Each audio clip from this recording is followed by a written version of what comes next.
A spectacular performance.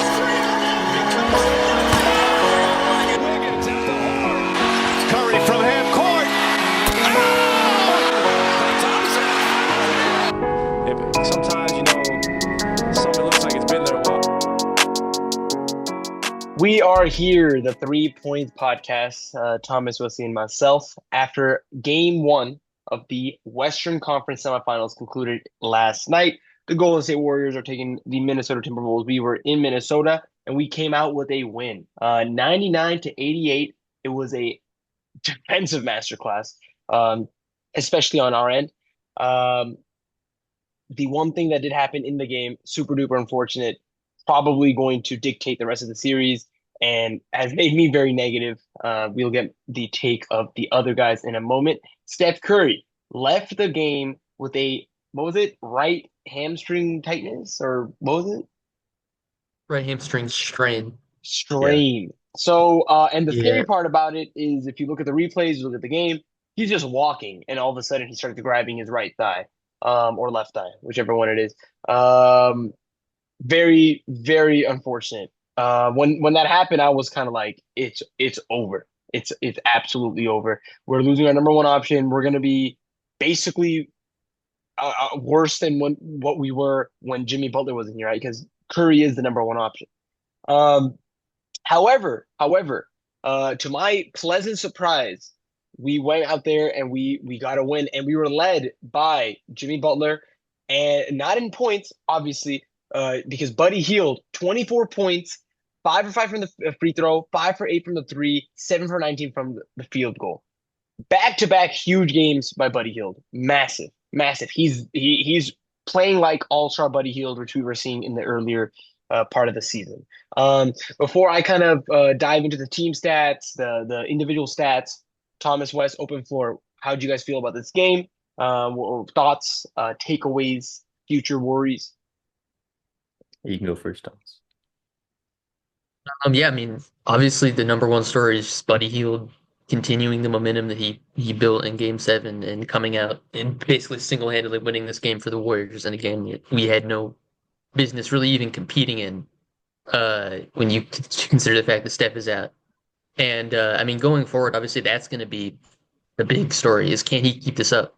Because he's the only guy on our roster outside of Jimmy, now that Steph's down, who has any chance of consistently putting up 20 plus points. But obviously he's going to need to be red hot from three to do it. And I think that really is probably going to determine the series is how hot can he stay? How hot can he get? How much attention do they devote to trying to cool him off, to trying to get him off his spots, force him to be, a driver and not just a shooter, force him to be a playmaker, not just a shooter. I mean, I'm sure Chris Finch and the Timberwolves coaching staff, that's the first thing that they're thinking of right now is how do we make sure that Buddy Hield doesn't repeat this? But hopefully he can find it within himself to do it. And that's probably going to be the only thing that's going to keep us alive in this series.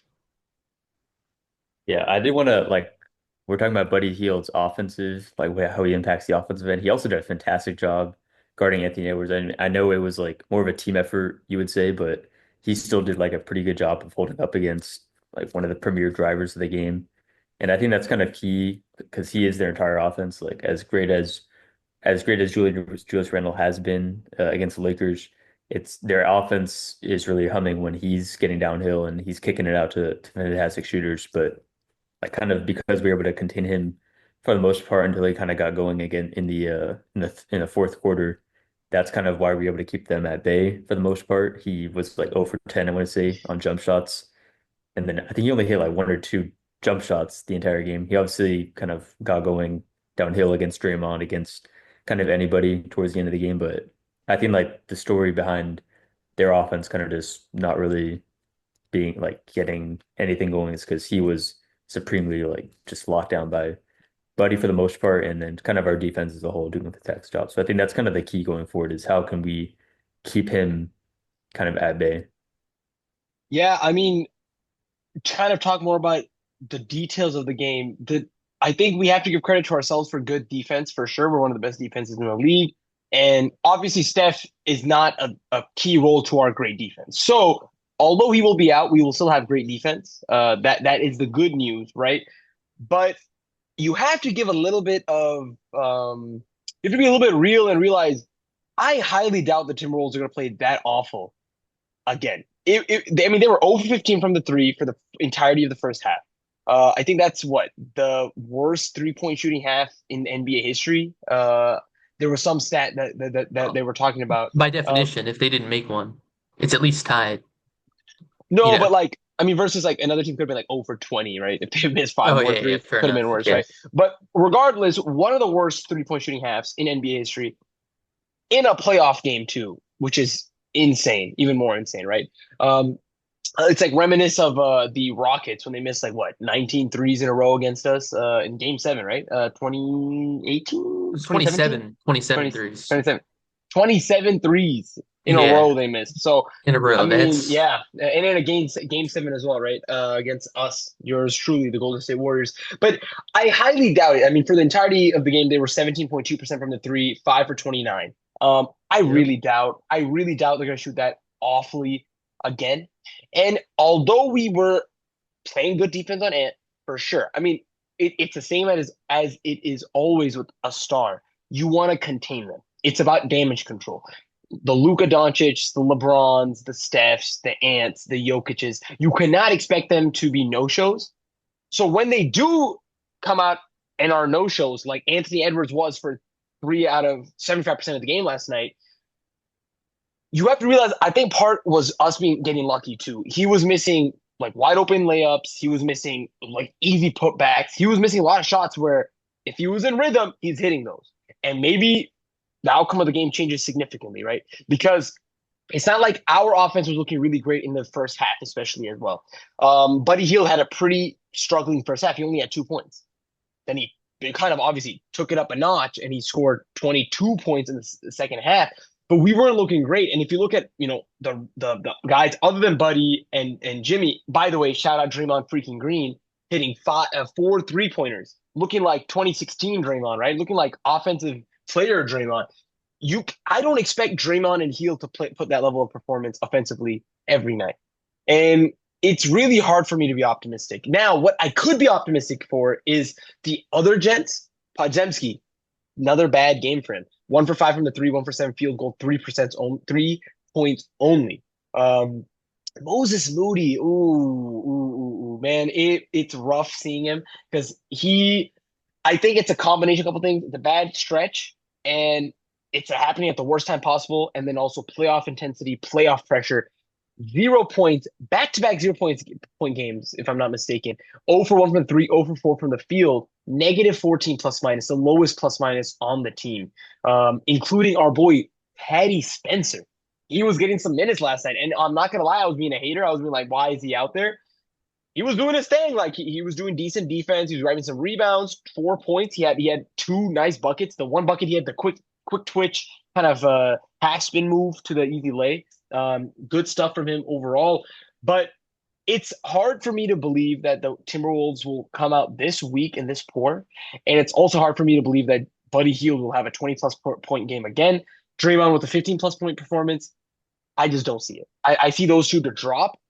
Now, what I will say is that I have a strong feeling that Jonathan Kuminga may come alive in one of the next few games. I think it could be possible. He was looking a little bit more warm. Yeah, he had some goofy plays again, but he still had 7 points in 13 minutes. Rather, the last couple games we've seen him, he had less than 5, I believe. I'm off the top of my head. I can't remember how many points he had. We could do a quick Google search. Kuminga stats. Let's see here. The last couple of games, he had. Wow. Okay, this is really. Give me a second. He had 0, 7, and 11 last 3 games. Okay, so I just have I don't know. I have a feeling that it could be possible we see one game where he comes alive a little bit, just because he's going to be getting a lot of playing time. Because Steph's injury, it could be predicted that he's out until game 5, at the least. So he will get a lot of playing time. I don't know, man. How do you guys feel? Optimistic? Well, I mean, Pessimistic? you're talking about the shooting stuff. I mean, there's a couple things like so for starters. As long as they're giving McDaniels and Randall big minutes, and then that means they're going to have to rely on those guys to be outlet shooting threats, floor spacers, and neither of those guys are really that great from the 3-point line. Those are both guys you could count on to shoot below 35% over the course of a whole series. Hopefully, I mean, obviously they can get hot, but if you're just relying on their season long percentages, neither of those guys are huge threats that you have to really worry about. So that it does think work in the Warriors' favor, where maybe the cold shooting isn't going to be a total anomaly, but obviously 18% isn't going to happen again, or if it does, we'd be very lucky. Thank you for noting I said favor instead of favor. So really helpful. Um, on the other hand, though, when you consider who else was missing, you look at Mike Conley was 0 for 2. Dante DiVincenzo was 1 for 7. Naz Reid was 3 for. I mean, 3 for 7 is fine, but yeah, Anthony Edwards, DiVincenzo's one for probably not five. going to go 1 for 7. Yeah, exactly. Anthony Edwards is not going to go 1 for 5 again. Like, I mean, you'd think he would. Maybe he could, but he probably would. On the other hand, I will say though, when you actually watch the game, the vast majority of these misses are contested. The Warriors are doing an incredible job at closing out, at rotating, and at making sure that every single three that's going up from a shooter who's actually dangerous is contested. And I think what a lot of that has to do with is the fact that they're actually playing a zone defense basically, where Draymond is they're kind of playing a 1-in-4 zone, where Draymond is kind of glued to Gobert, and everybody else is essentially running a switch everything. I think that's really disrupting what the Timberwolves are trying to do on offense. Because if you look like clip that I sent in the chat last night, where you see basically on every single play, whenever one of the Timberwolves beats their man off the dribble, there's immediately a switch. Draymond rotates over from wherever Gobert is to cut them off, and then everybody switches on the perimeter so that none of the shooters that would be uh like open, they're just not open anymore because everybody's switched. And it all kind of relies on the fact that Draymond is willing to leave Gobert completely alone by himself at any time because he just doesn't, he's not scared of him. I think that shows up in the fact that Gobert was -10 on a night where most of the other starters were -4, -4 +0. Naz Reid's -5, even Jinso's -6. I think Gobert kind of stands out. And if you notice, he only got 26 minutes and he wasn't on the court towards the end of the game. So I think Chris Finch might have noticed that too. And I mean, Gobert's always a guy. Can he stay on the court? That's always the big question with him. Because he's such a uniquely, weirdly limited player that there's always ways to exploit him what he can't do. Uh, and so what I'd be a little bit scared about is if they are resigned to only playing Gobert, 20 minutes a game, that could actually probably work a lot in their favor. You get some better shooters on the court, get some better spacing. I think that could help their offense wake up. Yeah, I feel like this team, if they begin to play Gobert a lot less minutes, it'll remind me of the Rockets series a little more. Except I don't know, they're just not as they don't scare me as much defensively. They don't have the same athletes that the Houston Rockets do. I don't think. Like obviously, Anthony Edwards is great, but even he looks labored with the offensive load that he has to carry. Like nobody on the Houston Rockets is that much of a two-way player the way Anthony Edwards kind of has to be. Like he is an incredible athlete, obviously, but no one on the Houston Rockets really had to carry the same load that Anthony Edwards does. So it's kind of just Dave McDaniels and Julius Randle that are those incredible defenders. I think for me though, the keys to like potentially coming back to Minnesota tied 2-2 is how much can we get out of Jimmy Butler? And because obviously without Steph, he is now our number one option and he's our offensive hub, of which he's been capable of in the past. It's just there's certain matchups that I kind of saw in this game one that were kind of scary to me. Like Dante DiVincenzo gave him fits. Like it was incredibly difficult. He was kind of like that pest, kind of like what Amen Thompson was to Steph in this past Rocket series. Like it's just kind of a perfect matchup for him to annoy him and make everything difficult, make sure the reads are difficult, just hard, and make sure Jimmy does not get to what he wants to do. So I don't know. We're gonna have to rely on Jimmy, and I'm not sure the formula is there to win two more games out of the next three, unfortunately. I think, and that is the key, though. Can he figure it out? Can he punish mismatches? I hope we can. One mismatch I do want him to see, or I do want to like him to switch out onto is him on Mike Conley. I think he can like destroy that little man and kind of, you know, I think that's the key. Like just punish mismatches, get Conley on the switch, and then draw the double team and kind of drive and kick from there. It's kind of like similar thing with Steph, get a mismatch and kind of take advantage of the advantages that your number one creates for you. Whether that's Steph or Jimmy, it's kind of the same idea. So that's kind of like the keys, I think, going forward. I And will. one last thing I do want to say, like you kind of touched on this, is like our defense, like with Steph, even with Steph, who I think is like a weak link, as much as he tries, he's still like a weak link to our defense. We still have an incredible defense. I think our defense is just going to get better with him out. Like obviously our offense suffers, but I think our defense is going to be just as stifling as it was game one. So Defense win championships, right? So really, Nico Harrison, some distance, he's happy. He's thinking, damn, good news for the Dubs, right? Thomas, I want to say two things.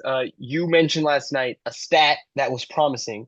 I wanted to give you the floor on that, that we could continue Oh even with yeah. Steph being gone. First, before I get to that, I want to say, Wes, by the way, your point about Mike Conley, I noted that Gobert was -10 on a night where most other guys on the Timberwolves were like -4, -5. Conley was -12. So I think that does speak to the fact that he's another guy who the Warriors know they can exploit. The problem is, does that mean that the Timberwolves coaching staff starts to play him less minutes? If you ask me, I would say they probably would. And then to the point that Hassan made, yes, the rebounding differential. I think this is going to be huge for the Warriors. The funny thing about last series was that one of the big talking points was that, oh my God, the Rockets, they're destroying the Warriors on the boards. They're just too small. They can't compete. People kind of forgot. I mean, this Warriors team was an elite rebounding team in the regular season. Just so happened they ran into the one matchup that was even more elite at rebounding than they were. And also that Ime Udoka was willing to lean into this incredibly kind of unusual strategy of just playing two massive, not that mobile bigs who can rebound the shit out of the ball together, which a lot of teams aren't willing to do. So obviously the Timberwolves, they're not going to be doing that. In fact, if anything, they're probably going to be getting smaller because Gobert was a negative in this first game. So I would assume he's going to be playing less. And what that means is that all these Warriors players like Brandon Pajimski, like Jimmy Butler, like Draymond Green, like Kevon Looney, who out rebound for their size, were much better rebounders than their size would suggest, they're going to have the opportunities to really disrupt the game. And you saw that in game one, where we out rebounded them. I think that could be, if we can steal some extra possessions, that's a huge way to make up for an offense that's probably going to be very inefficient, if we're being honest, without Steph Curry. So hopefully we can see that continue. Bleeding into the positive rebounding point, we have to give our the flowers to Kevon Looney. His positioning was really nice. He grabbed some great rebounds. Let's read his stat line real quick. He had 6 rebounds, 2 offensive rebounds, 4 defensive rebounds, only 2 points, +4, plus minus. But it's about those small things, right? Because unfortunately, Looney is at the point in his career where obviously he's not going to have breakout scoring performances, etc. We need him to just be a pest at the boards, annoy the defender, kind of be there, try to stop them. That's the most we can ask. And he played really well. He was a positive player on the court last night, and he's kind of waking up. The first 6 games of the Rockets series, I would say he struggled. And then game 7, he played well. He had a positive performance. And then this game, he had a positive performance as well. I think he's probably checked and stamped himself, solidified himself in the roster, in the playoff roster as of now for this series at least. Which fair enough. Like he picked it up when it needed to be. Do you guys think we're gonna see more of this like Pat Spencer? Like I remember Braxton Key was like taking off his warm up stuff at one point. He was saying at the time, I was like, bro, what is going on? Do you think Curtis leans into this like what, how many players do you use on that? 1, 2, 3, 4, 5, 6, 7, 8, 9, 10, 11, 12. 12. He used 12 last Yeah. night without Steph. I say, and I'm gonna before I say what I'm gonna say, no homo. I say go as deep as you can in the roster and just kind of see what you can find. Because I mean, they are a deep team, but I think we are maybe not deep in terms of having a lot of shooters on our team, but I think we're deep in terms of guys that can give pretty consistent efforts and give them fits defensively and on the glass. Like Guy Santos is another guy I don't think really saw that much minutes, but he's another guy I would feel comfortable kind of giving a lot of minutes to just because he will compete defensively against Anthony Edwards for example. He'll compete on the boards. We know that. Uh, I mean, I don't even know the guy that was about to take off his jersey. Braxton Key. Braxton Key. Yeah, Braxton Key. He's another guy I would probably feel pretty comfortable. Pat Spencer, I mean, I think he's low-key underrated. Like I mean, his there's effort. I don't expect that game again, to be perfectly clear, but I do think he's a great, pretty not great, but he's an all right defender. He defends pretty well. He kind of keeps them honest because I like just looking at it, they probably don't want to divert too much attention to him, but he definitely keeps them honest. He knew last game that it kind of took that's what it took for him to kind of make an impact. So I say just go as deep as you want, Steve You Kerr. know, you mentioned Guy Santos. I'm gonna be honest. I kind of want less minutes for Guy because every time I see him, at least in this series, and at least last game, and a little bit even in the Rockets series, I don't know how much he played against the Rockets off the top of my head, but he didn't have much time.